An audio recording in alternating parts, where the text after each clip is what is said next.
जय श्री कृष्णा। मेरे दोस्तों, इस दिव्य यात्रा में आपका स्वागत है। आशा करता हूं जो भी सुन रहा है उसे कृष्ण जी का आशीर्वाद मिले और हर मुश्किल आसान हो जाए। आज मैं एक ऐसी कहानी सुनाना चाहता हूं जो अक्सर नहीं सुनी जाती, लेकिन इसका संदेश बहुत गहरा और प्रेरणादायक है।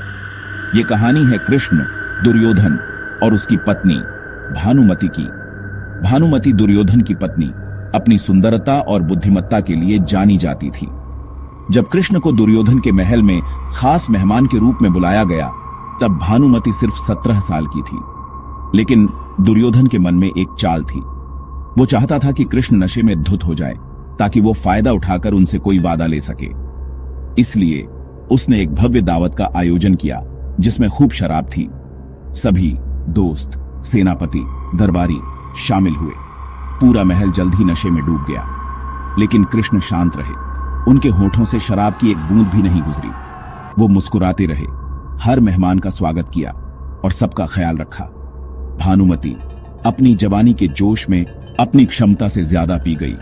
उसे इसकी आदत नहीं थी और जल्द ही नशे का असर होने लगा। उसने अपना आपा खो दिया और अपनी भावनाओं में बहकर कृष्ण के पास पहुंच गई। उसने खुलकर अपने आकर्षण का इजहार किया और उनसे लिपट गई। कृष्ण सब समझ गए। उन्होंने खतरा देखा, सिर्फ भानुमति की प्रतिष्ठा के लिए नहीं, बल्कि पूरे कुरुवंश के सम्मान के लिए। बिना किसी हिचकिचाहट के कृष्ण ने धीरे से उसे उठाया और सीधा रानी गांधारी के कक्ष में ले गए। गांधारी स्थिति समझ गईं। कृष्ण ने भानुमति को सौंपते हुए कहा, माता, इस लड़की को सम्मान मिलना चाहिए, शर्मिंदगी नहीं। अगले दिन जब भानुमति को होश आया और उसे याद आया कि क्या हुआ था, तो वो बहुत घबरा गई।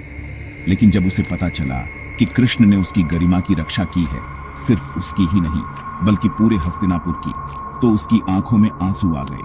वो कृतज्ञता से भर गई।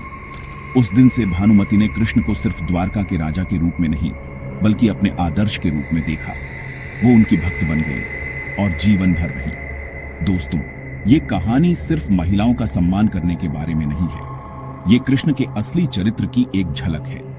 असली महानता दूसरों की गरिमा की रक्षा करने में है, यहां तक कि अपने दुश्मन के परिवार की भी। कृष्ण सिर्फ युद्ध में सारथी नहीं थे, वो जीवन के हर युद्ध में धर्म के रक्षक थे। तो याद रखें, असली ताकत सिर्फ जीत के लिए नहीं, बल्कि रक्षा के लिए होती है। जब आप किसी के सम्मान की रक्षा शुद्ध मन से करते हैं, तो आप कृष्ण के मार्ग पर चलते हैं।